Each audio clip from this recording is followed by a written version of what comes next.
Buf, el siglo XX español, menudo lío de fechas, de nombres, de cambios políticos, ¿verdad? Parece un auténtico laberinto.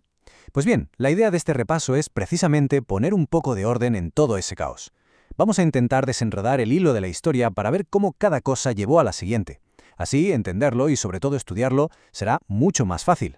Y aquí está la gran pregunta, la que lo enmarca todo, porque nada de esto pasó por casualidad. Hay que imaginarlo como un efecto dominó.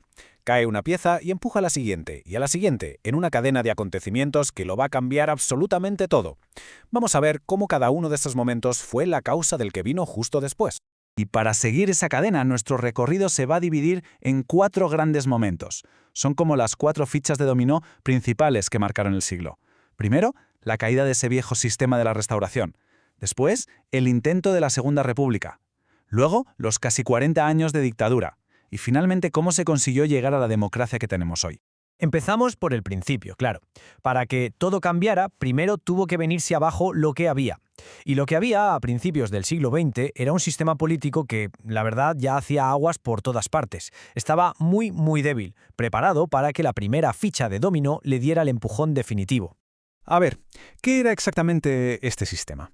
Pues mirad, era una construcción política, un invento de Cánovas del Castillo, que sobre el papel parecía una democracia liberal, pero en realidad no lo era.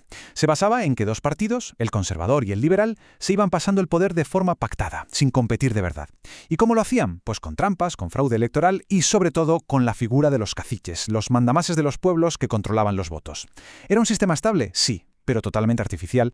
Y mientras esto pasaba en la península, España todavía se aferraba a los últimos restos de su gigantesco imperio, Cuba, Puerto Rico, Filipinas.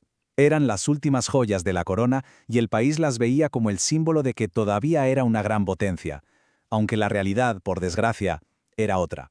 Y entonces, ¡boom! 1898. Esta fecha hay que grabársela a fuego. Se conoce como el desastre, y con toda la razón. Perder Cuba, Puerto Rico y Filipinas en una guerra rapidísima contra Estados Unidos fue un golpe tremendo, un shock nacional de unas proporciones gigantescas. Esta viñeta de la época lo clava. Capta la nueva realidad del mundo a la perfección. Por un lado, una España vieja y débil. Por el otro, Estados Unidos, una potencia joven y emergente que la echa del continente americano sin despeinarse. La derrota militar fue tan humillante que dejó en evidencia todo el sistema. Demostró que ni el gobierno ni el ejército estaban a la altura. Y esto, claro, generó una frustración enorme, sobre todo entre los militares.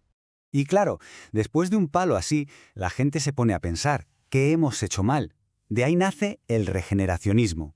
Un montón de intelectuales y políticos empiezan a analizar los males de la patria. Y de todos ellos destaca Joaquín Costa, que pedía a gritos un cirujano de hierro, o sea, una figura autoritaria que viniera a operar y a sanar un país que él veía enfermo de corrupción y de atraso. A partir de ahí, el sistema de la Restauración entra en caída libre. Una crisis detrás de otra. En 1917 estalla todo a la vez. Una crisis militar, una política y una social. Una triple crisis. Por si fuera poco, en 1921, otra derrota militar humillante, el desastre de Anuales Marruecos. El caos era tal que en 1923 el general Primo de Rivera da un golpe de Estado. Y cuando su dictadura también fracasa, se lleva por delante a la monarquía que lo había apoyado, y así se abre la puerta a la Segunda República. Pasamos a la siguiente gran etapa. La Segunda República nace en 1931, con una ambición enorme. Quería ser la solución a todos los problemas que España arrastraba desde hacía siglos. Un intento de modernizar el país de arriba abajo que, sin embargo, acabó provocando un conflicto todavía más grande. ¿Y por qué fracasó este experimento? Pues porque la República intentó cambiarlo todo, y muy deprisa, en una sociedad que estaba completamente rota por la mitad. La polarización entre izquierdas y derechas era brutal. Las élites de siempre se opusieron con uñas y dientes a reformas clave como la agraria o la religiosa. Y para colmo, el ambiente internacional no podía ser peor, con la crisis económica del 29 y el fascismo creciendo por toda Europa. Y esto nos lleva a la consecuencia inevitable. Cuando las palabras, los debates y la política no sirven para resolver unas tensiones tan profundas, al final habla la violencia. El resultado fue el episodio más oscuro y trágico de nuestra historia contemporánea, la Guerra Civil, de 1936 a 1939. De las cenizas de esa guerra civil surgió la siguiente gran ficha de dominó de nuestra historia, una dictadura larguísima, de casi 40 años, liderada por el general que ganó la guerra, Francisco Franco. Pero ojo, sería un error pensar que esos casi 40 años de franquismo fueron siempre iguales. Sobre todo en lo económico, el régimen tuvo dos caras totalmente opuestas. Los primeros años, en los 40 y 50, fueron los de la autarquía, un modelo económico de autoabastecimiento, inspirado en el fascismo, que aisló a España del mundo. Pero a partir de los años 60, el régimen tuvo que cambiar de estrategia y abrirse al turismo y al dinero extranjero. Es lo que conocemos como el desarrollismo.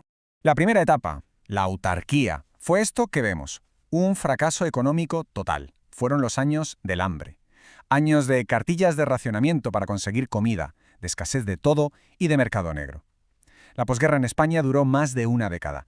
A pesar de la durísima represión, la oposición a Franco nunca desapareció del todo, y con el tiempo fue creciendo y haciéndose más diversa. Ya no eran solo los obreros en huelga o los estudiantes en la universidad. También había sectores críticos dentro de la propia Iglesia, intelectuales e incluso un pequeño grupo de militares que pedían democracia. La sociedad española estaba cambiando mucho más rápido que el régimen. Y así llegamos a la última pieza del dominó. La muerte del dictador, en 1975, fue el pistoletazo de salida para desmontar su propio régimen y empezar a construir un sistema democrático. Un proceso complejo que conocemos como la transición. Y esta es la clave para entender el final de la dictadura. El franquismo era un régimen totalmente personalista, construido por y para Franco. Él siempre decía que lo dejaba todo atado y bien atado para después de su muerte, pero la realidad es que sin él todo el edificio se venía abajo. No podía sobrevivir a su creador. La transición no fue ningún milagro, ni fue fácil. Fue un proceso muy complicado.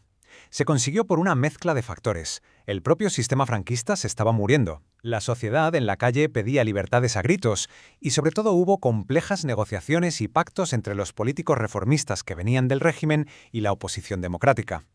El punto culminante de todo eso fue la Constitución de 1978. Y esta idea resume a dónde llegó la última ficha del dominó. Después de un siglo de enfrentamientos, guerras y dictaduras, se llegó a un gran acuerdo para definir España como lo que es hoy, un Estado social y democrático de derecho. Un sistema basado en que el poder lo tiene el pueblo, en las libertades y en la convivencia, el sistema que tenemos actualmente. Y acabamos con una reflexión. Hemos visto cómo un sistema se pudrió por dentro, cómo otro fracasó en su intento de arreglarlo todo y cómo eso llevó a una guerra y a una dictadura. Entender este camino tan difícil nos deja una pregunta fundamental. ¿Qué podemos aprender de todo aquello para enfrentarnos a los retos que supone cuidar y mantener una democracia hoy en día?